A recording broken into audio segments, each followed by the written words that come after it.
This is an example of how you can use an antonym, diamante, for vocabulary instruction within any unit. In this example, I'm using a poem written by one of the IMSE trainers, Kimberly Collins, and it's called The Nonsense Monster.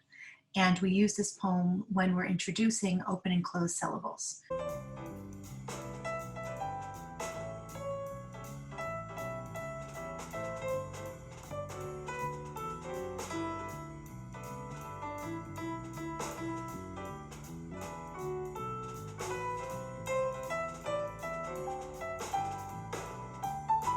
And the students can move it to the category it belongs to.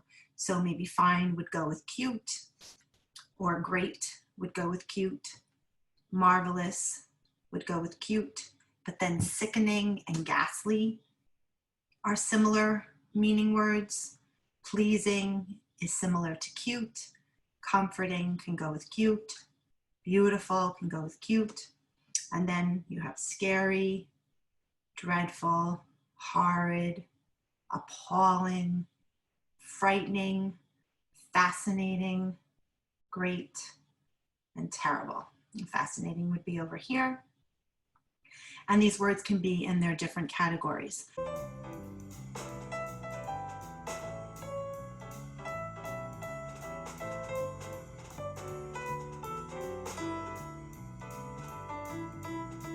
And then after you've spent that time talking about the words and the meanings and which words are more like ghastly and which words are more like cute, you can go ahead with your students and create the poem. So we have ghastly, you can have terrible, and in here you can see terrible has a capital T, so they'll know that that's one of the first words. You can put scary. And then for the second line, you need the ing words. So maybe sickening, frightening, and appalling. And then you need two nouns that go with the first antonym. So you would have horrid, and you could have dreadful. But now we make that switch to the word cute. So now we need words that are more similar or are synonyms to the word cute. So you can do great, beautiful, and you can also make it where maybe you use fine, because fine, you can talk about how fine is not bad, but it's not great.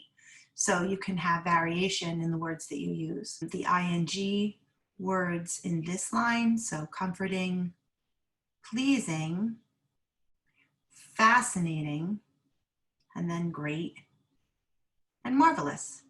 And the students can move it around in the Diamante depending on more tier 2 words, meaning that layer of language that is more advanced, more academic language, more words that they find in stories that they read, and then their simple, common, everyday words. So maybe they would switch out beautiful and great and maybe think about where these words can live in this poem. Scaffold it by first doing a sorting activity, and then you can move into the Diamante.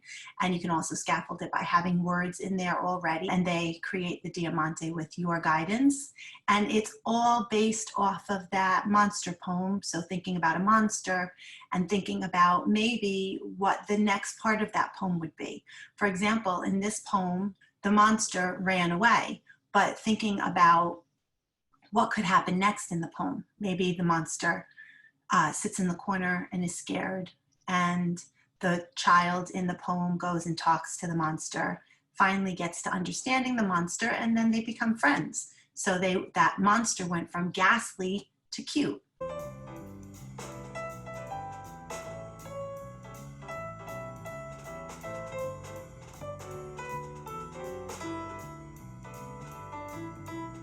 The idea for an antonym Diamante comes from Vocabulary Handbook, which is one of the books we share with teachers in order to support teachers in providing structured literacy and teaching vocabulary as one of the 5 essentials of reading.